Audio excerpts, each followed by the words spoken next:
I don't think I've ever seen a project so blatantly harmed by hubris in the way that Marathon has. At almost every step of the way, this game was sentenced to an early grave by the undeniable overconfidence that Bungie has displayed over the years. And I don't mean the type of confidence that you might see in somebody who thinks they can do no wrong, because they definitely think that. I mean the type of pride that comes before a monumental fall. The idea that you can simply show up, slap your recognizable studio name on something, and then the rest will just take care of itself. The idea that you can ignore feedback from your own employees and just ship something and figure it out after the fact. The idea that you could do a showcase with nothing more than a bare bones alpha and canned praise and positivity from content creators, and that'll do all the heavy lifting for you.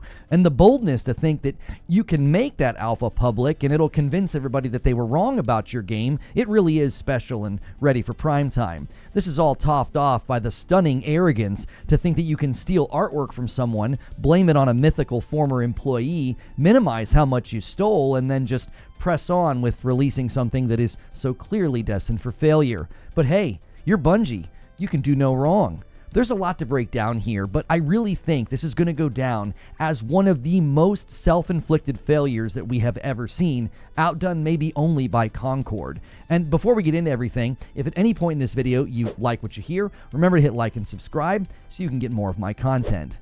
It's been obvious for a while now that this game had a lot of red flags surrounding it, and the first were how many problems we heard about the inner workings of the company. And some of this is going to seem like repeat, but it's very important to track the history of just how much Bungie hubris is just everywhere with this game. And it all starts with Christopher Barrett. He was quietly removed as the director due to misconduct, and we only found out because IGN was getting ready to run a story about Joe Ziegler now being the director.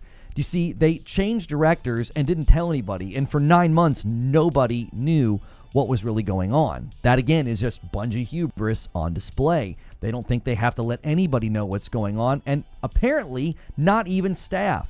They were reportedly not even told about Barrett's departure or why he was no longer at the company. This is par for the course for Bungie to sweep misconduct under the rug. This is not the first report we've heard about how they handle this type of thing. And beyond this just being a bit of a morale killer for your team to lose your director and not really get an explanation as to why, it also brings new direction and ideas that can be disruptive. IGN's article says the following. While this is going on, sources tell IGN that Bungie is pouring resources into getting Marathon out the door. The game's direction has shifted somewhat under Ziegler's new leadership, one source says, including moving away from custom player characters in favor of a selectable cast of heroes. So, listen, after multiple years in development, a new director comes in, and that would feel like a very late stage in the project to suddenly be switching significant things like this.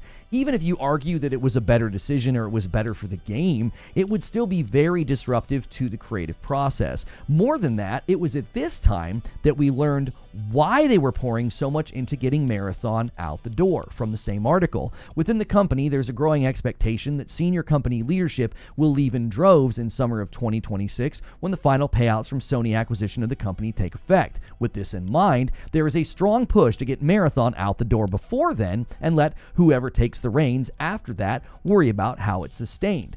So imagine the arrogance to do this. Like, well, let's just shove it out. Let's get this out the door, and then we're going to bail. Imagine that fear and that angst just sort of hanging over the project. But this is just classic Bungie leadership hubris. Just shove the game out. Nobody will notice. We'll make a bunch of money, and then we can leave whoever else is left to deal with it. And yes, you guessed it.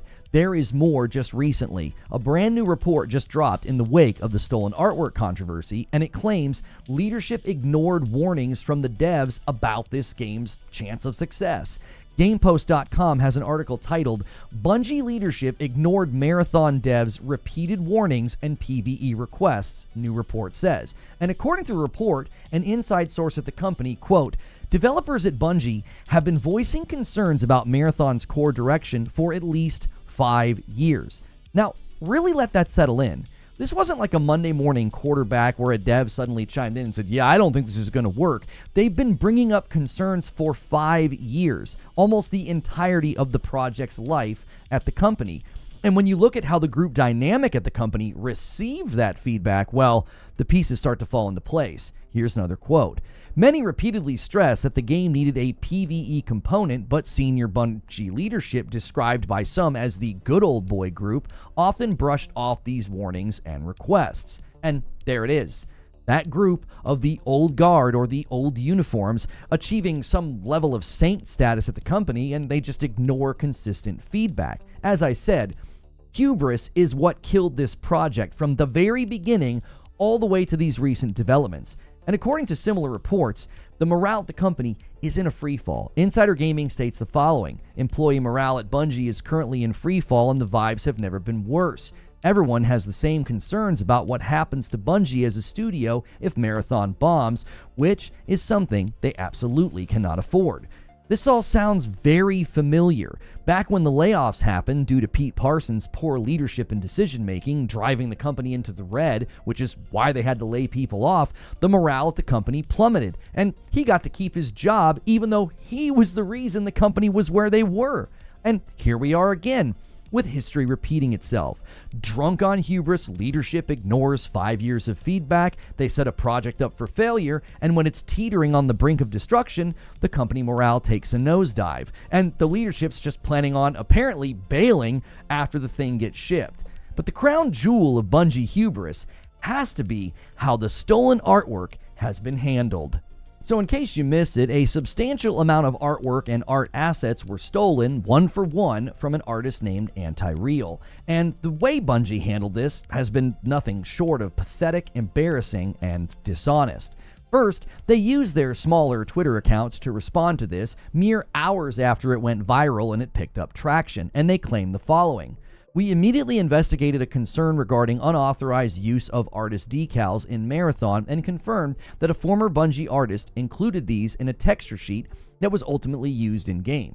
So we're supposed to believe a project with a 5 to 6 year scope was fully investigated in just a few hours, and they were able to find out that this alleged texture sheet, and that's all it was, and it happened to be one employee who just, luckily enough, is no longer at Bungie.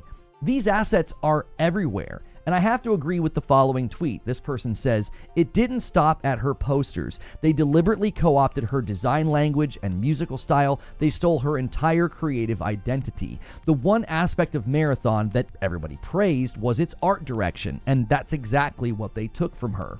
This isn't just a texture sheet. It's the entire vibe of the game's art direction.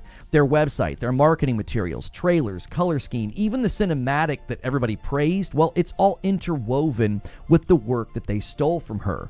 But if you thought Bungie's tweet was bad, they weren't done.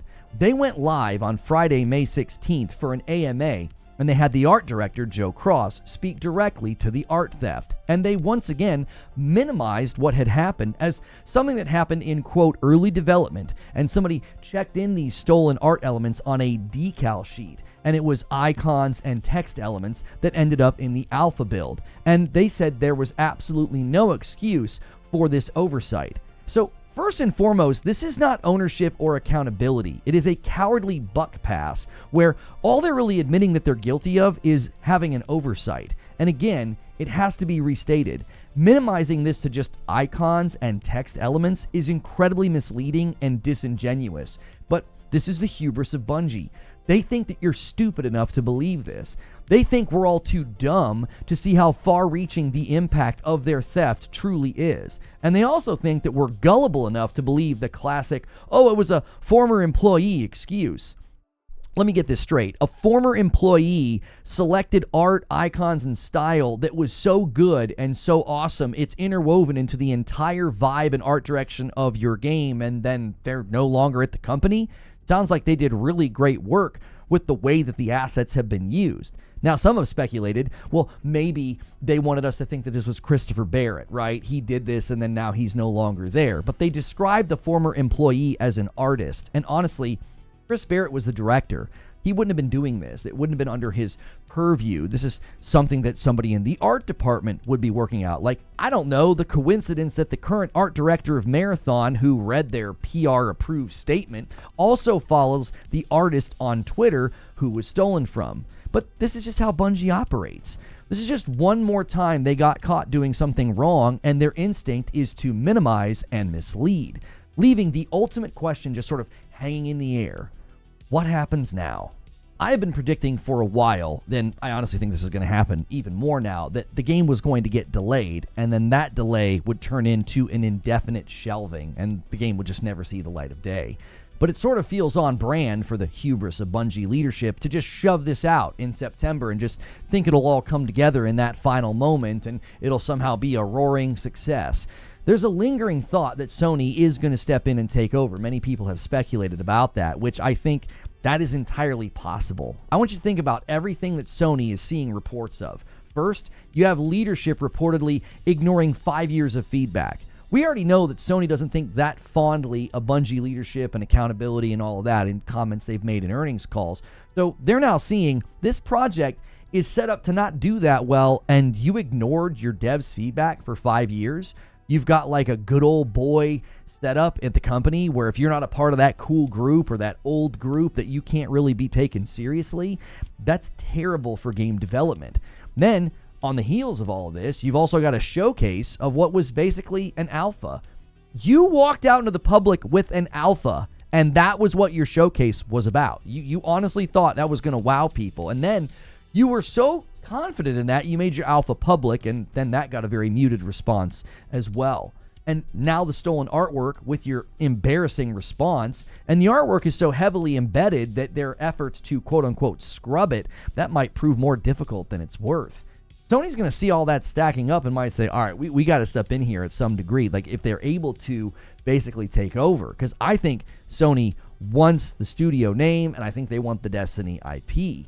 But like I said, all of this is the result of hubris, which as far as I can tell, that is what will go down as what killed Marathon. Not stolen art, not an alpha that wasn't ready. Those are just symptoms of a hubristic culture that has been in place at Bungie for a long time. And it's in a prime position to not just kill Marathon, it could very likely kill Bungie as well. But those are just my thoughts. I'd love to hear yours. Leave a comment below, and always remember to hit share and subscribe and like so I can see you in the next video.